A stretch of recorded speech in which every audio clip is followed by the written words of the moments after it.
Hello, नमस्कार दोस्तों एक बार फिर से आपका मेरे YouTube चैनल पर स्वागत है। दोस्तों आज हम लोग डिप्लोमा इलेक्ट्रिकल इंजीनियरिंग के जो थर्ड सेमेस्टर के छात्र होते हैं जिनके सिलेबस में एक महत्वपूर्ण बुक EIM यानी इलेक्ट्रिकल इंस्ट्रूमेंट एंड मेजरमेंट दिया गया है और यह बुक बच्चों के लिए बहुत ही आवश्यक है। तो आज हम इस क्लास में इस बुक का इंट्रोडक्शन लेंगे यानी इसका परिचय आज हम लोग देखेंगे। यह इस सीरीज़ का लेक्चर नंबर 1 है।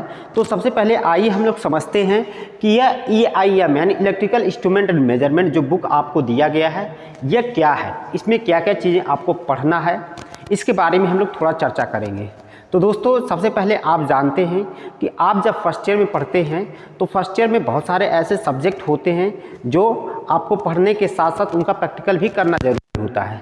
तो आप जब प्रैक्टिकल करते हैं तो उसके लिए आपको कुछ मेजरिंग इंस्ट्रूमेंट या मेजरिंग टूल्स की आवश्यकता पड़ती है जिनके बारे में आपको जानकारी होना चाहिए। तो दोस्तों इस सब्जेक्ट में अलग अलग प्रकार के मेजरिंग इंस्ट्रूमेंट यानी मापन उपयंत्रों के बारे में आपको पढ़ना है। यानी कहने का मतलब यह है कि जैसे अगर आप इलेक्ट्रिकल इंजीनियरिंग के छात्र हैं तो आपको पता होना चाहिए कि जो हमारे इलेक्ट्रिकल राशियां होती हैं यानी वैद्युत राशियां होती हैं वह क्या क्या होती हैं। जैसे मैं आपको बताऊं कि जैसे हमारे रजिस्टेंस हैं, हमारे जैसे हम लोग कह सकते हैं कि हमारा इंडक्टेंस है या हमारा कैपेसिटेंस है, जैसे हमें करंट को मेजर करना है, जैसे हमें ऐसे कह सकते हैं वोल्टेज को मेजर करना है, पावर को मेजर करना है, ऊर्जा को मेजर करना है या किसी अन्य राशि को मेजर करना है, तो उसके लिए हमें मेजरिंग इंस्ट्रूमेंट की आवश्यकता पड़ती है। अलग अलग तरीके के मेजरिंग इंस्ट्रूमेंट है जिसके बारे में आपको आना चाहिए। तो ये जो आपकी बुक पढ़ाई जाती है दोस्तों, इसमें आपको विभिन्न प्रकार के जो मापने वाले उपयंत्र होते हैं यानी जो मेजरिंग इंस्ट्रूमेंट होते हैं इसके बारे में आपको पढ़ना होता है। जैसे अगर हम लोग पहला इसका चैप्टर जो इसके सिलेबस में दिया गया क्या क्या चीज़ें आपको पढ़ना है, यहाँ पर मैं आपको बुक पर या बोर्ड पर लिखा हुआ हूँ, इसको आपको देखना है और इसके बारे में थोड़ी थोड़ी चीज़ें हम लोग चर्चा भी करेंगे। तो वीडियो आप अंत तक देखिएगा और फिर भी कोई अगर आपको डाउट रहे तो आप कमेंट बॉक्स में ज़रूर पूछिएगा। दोस्तों सबसे पहला इसमें चैप्टर दिया गया है वैद्युत राशियों का परिचय। वैद्युत राशियों का परिचय यानी इंट्रोडक्शन ऑफ इलेक्ट्रिकल क्वांटिटी जिसको हम लोग कहते हैं, यानी वैद्युत राशियाँ होती क्या हैं सबसे पहले इसके बारे में आपको पता होना चाहिए। तो वैद्युत राशियाँ बहुत तरह की होती हैं जो अलग अलग रूप में होती हैं। जैसे हमारे पास वैद्युत राशियों के बारे में हम लोग बताएं तो जैसे हमारा रजिस्टेंस हो गया, हमारा कैपेसिटेंस हो गया, हमारे इंडक्टेंस हो गया, जैसे हम लोग ऐसे कह सकते हैं कि हमारा वोल्टेज हो गया, वोल्टेज है, करंट है, पावर है, पावर फैक्टर है, अगर हम लोग और बात करें तो फ्रीक्वेंसी है। इन सभी को हम लोग क्या कह सकते हैं, वैद्युत राशियां कह सकते हैं। तो आप जानते होंगे BEE यानी बेसिक ऑफ इलेक्ट्रिकल इंजीनियरिंग जब पढ़ते हैं तो उसमें आपको रजिस्टेंस के बारे में बताया जाता है कि रजिस्टेंस होता क्या है, यानी किसी पदार्थ का वह गुण जो उस पदार्थ में धारा के फ्लो होने का विरोध करे उसे हम लोग रजिस्टेंस कहते हैं। और इस रजिस्टेंस को मेजर कैसे किया जाता है, इसको मेजर करने के लिए क्या क्या मेजरिंग इंस्ट्रूमेंट होते हैं, उन सब के बारे में हम लोग इस चैप्टर में पढ़ने वाले हैं या ये जो बुक आपको दिया गया है इसमें आपको पढ़ना है। उसी प्रकार से कैपेसिटेंस होता क्या है, दो हमारे कंडक्टिंग प्लेट अगर किसी डाइलेक्ट्रिक मीडियम के द्वारा अलग हो तो वहाँ पर कैपेसिटेंस की उत्पत्ति होती है। और जो कैपेसिटेंस होता है या जो कैपेसिटर होता है दोस्तों, इसका इलेक्ट्रिकल सर्किट में बहुत ही ज़्यादा यूज किया जाता है। अलग अलग उद्देश्य के हिसाब से हम लोग इसका प्रयोग करते हैं। वहीं पर हमारा इंडक्टेंस है, इंडक्टेंस भी हमारे वैद्युत राशियों में हर जगह देखने को मिलता है। जैसे हमारे कोई भी ट्रांसफार्मर है, छोटे से लेकर बड़ा तक, या पंखा है, मोटर की वाइंडिंग है, जहाँ पर कॉइलिंग की जाती है वहाँ पर इंडक्टेंस का गुण आता है। और यह इंडक्टेंस के गुण के कारण क्या क्या हमारे सर्किट में परिवर्तन हो सकते हैं, या हम लोग कह सकते हैं कि इंडक्टेंस को यानी प्रेरकत्व को हम लोग किस चीज़ से मेजर करते हैं, इसको मेजर करने के लिए हमारे पास उपकरण क्या क्या होते हैं, ये हमको इंस्ट्रूमेंट एंड मेजरमेंट यानी EIM में आपको पढ़ना है। वोल्टेज क्या होता है दोस्तों, आप सभी लोग जानते हैं कि वोल्टेज हमारे दो तरह के होते हैं, एक AC वोल्टेज होता है, दूसरा हमारा DC वोल्टेज होता है। तो इस AC वोल्टेज की लेवल कम से अधिक हो सकती हैं और उसी प्रकार से DC वोल्टेज का लेवल भी कम से अधिक हो सकता है। तो इसको भी हम लोग क्लासिफाई किए हैं और अलग अलग लेवल के वोल्टेज को मेजर करने के लिए हमारे पास जो उपयंत्र होते हैं उसको हम लोग वोल्टमीटर कहते हैं। यानी वोल्टमीटर के द्वारा हम AC वोल्टेज को मेजर कर सकते हैं, हमारे AC वोल्टमीटर या DC वोल्टमीटर हो सकते हैं। उसी प्रकार से हमारा नेक्स्ट राशि है करंट।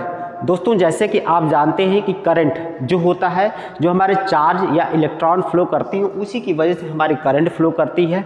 और इस करंट को मेजर करने के लिए हमारे पास अमीटर होते हैं। अमीटर के द्वारा हम लोग करंट को मेजर कर सकते हैं। तो इसको हमको अगला हमारा जो इंस्ट्रूमेंट होगा अमीटर के बारे में हमको पढ़ना है। पावर मतलब शक्ति।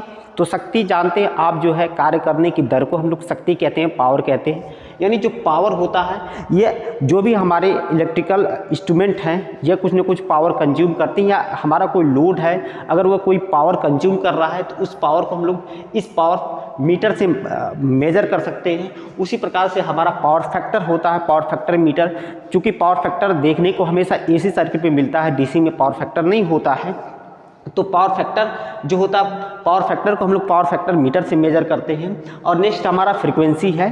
फ्रीक्वेंसी आप जानते हैं कि जो हमारे 1 सेकंड में जो साइकिल पूरा होती है AC के द्वारा हमारी फ्रीक्वेंसी होती है, यानी साइकिल पर सेकंड, इसकी यूनिट भी होती है। और इस फ्रीक्वेंसी को मेजर करने के लिए हम लोग फ्रीक्वेंसी मीटर का प्रयोग करते हैं। और जो भारत की स्टैंडर्ड फ्रीक्वेंसी होती है वो 50 हर्ट्ज होती है। ये भी चीज़ें आपको पता होना चाहिए। तो इस वैद्युत राशियों के परिचय में थोड़ी थोड़ी चीज़ें आपको सबके बारे में पढ़ना है। नेक्स्ट हमारा जो चैप्टर आपको दिया गया है अमीटर और वोल्टमीटर। दोस्तों मैंने बताया अमीटर के द्वारा हम लोग क्या करते हैं, करंट को मेजर करते हैं, और वोल्टमीटर के द्वारा वोल्टेज को मेजर करते हैं। अमीटर हमारा AC तथा DC दोनों तरह के हो सकते हैं, उसी प्रकार से वोल्टमीटर भी हमारा AC तथा DC दोनों प्रकार के हो सकते हैं। नेक्स्ट जो है हमारा वाट मीटर के बारे में पढ़ना है। वाट मीटर जो होता है पावर को मेजर करने के काम में आता है। इस वाट मीटर के द्वारा हम लोग देखेंगे कि सिंगल फेज की पावर को हम लोग कैसे मेजर कर सकते हैं, 3 फेज की पावर को हम लोग कैसे मेजर कर सकते हैं, या बैलेंस जो हमारे या अनबैलेंस जो हमारे लोड होते हैं उनके पावर को हम लोग कैसे मेजर कर सकते हैं। ये हमारे वाट मीटर से संबंधित जो भी चैप्टर है इसमें आपको दिया गया है। नेक्स्ट आपका जो चैप्टर दिया गया है वो एनर्जी मीटर यानी ऊर्जा मापी। तो दोस्तों ऊर्जा मापी आप देखे होंगे, सामान्यतः आप सभी के घर पर एनर्जी मीटर लगा होता है। एनर्जी मीटर आपका सिंगल फेज में हो सकता है, 3 फेज में हो सकता है। तो इस एनर्जी मीटर के द्वारा हम काम क्या करते हैं, जो हम अपने घर पर या अगर हम कोई कमर्शियली काम कर रहे हैं तो वहाँ पर जो हम लोग बिजली की खपत करते हैं यानी बिजली को कंज्यूम करते हैं, वो कितना बिजली कंज्यूम हुई है उसी को मापने का काम हमारा एनर्जी मीटर करता है। यानी पावर कंज्यूम्शन की दर को जो बताता है वो एनर्जी मीटर होता है। तो एनर्जी मीटर के बारे में पढ़ना है। उसके साथ साथ विविध मापन उपयंत्र यानी विभिन्न प्रकार के मापन उपयंत्र के बारे में आपको यहाँ पर पढ़ना है।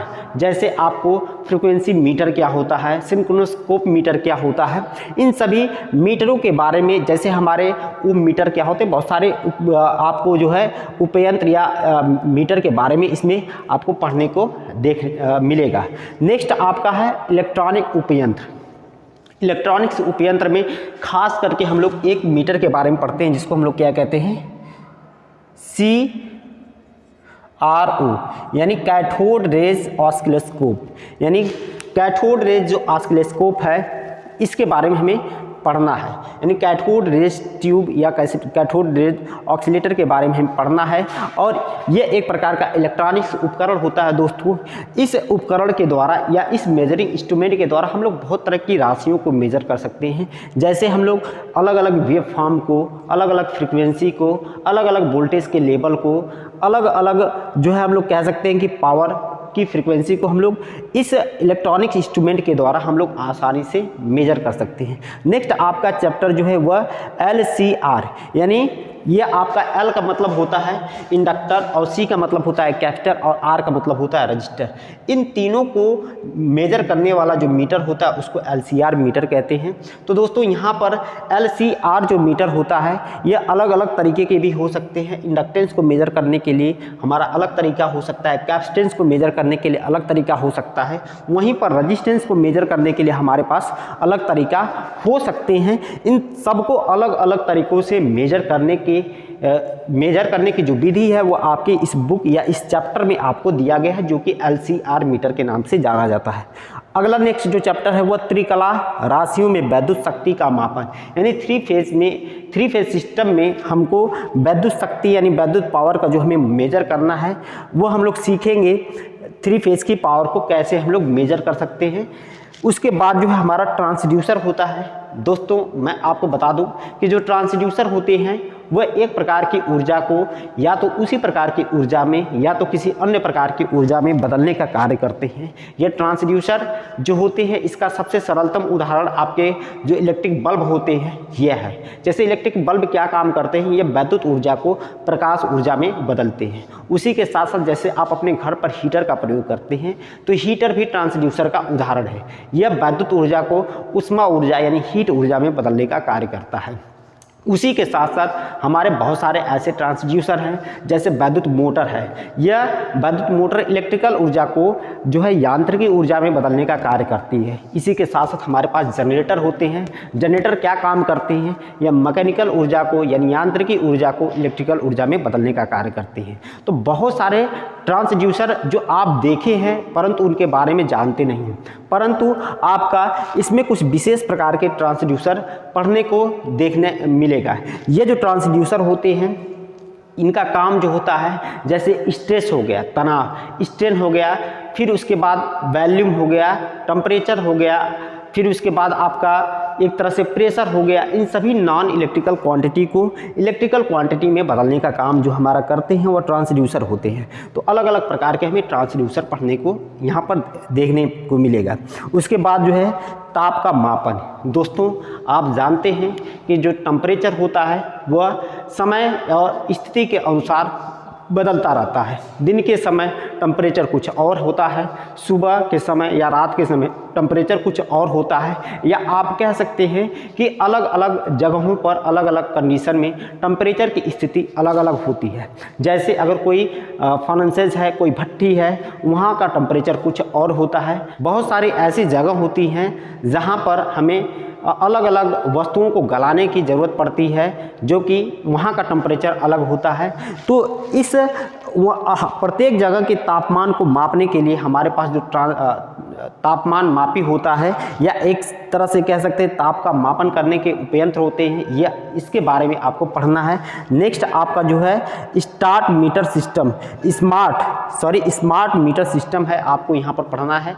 अलग अलग तरीके के इसमें भी मीटर आपको देखने को मिलेगा। तो दोस्तों ये जो बुक है, आपको इस बुक के बारे में आपको प्रत्येक मीटर के बारे में, प्रत्येक मीटर की आपको क्या पढ़ना है। एक तो सबसे पहली बात कि उसका संरचना पढ़ना है। संरचना यानी कोई मीटर बना कैसे है, यानी उसका कंस्ट्रक्शन क्या है। नेक्स्ट अगर आपको पढ़ना है तो उसका वर्किंग पढ़ना है। वर्किंग यानी कोई मीटर अगर काम कर रहा है तो उसको काम करने के पीछे प्रिंसिपल क्या है।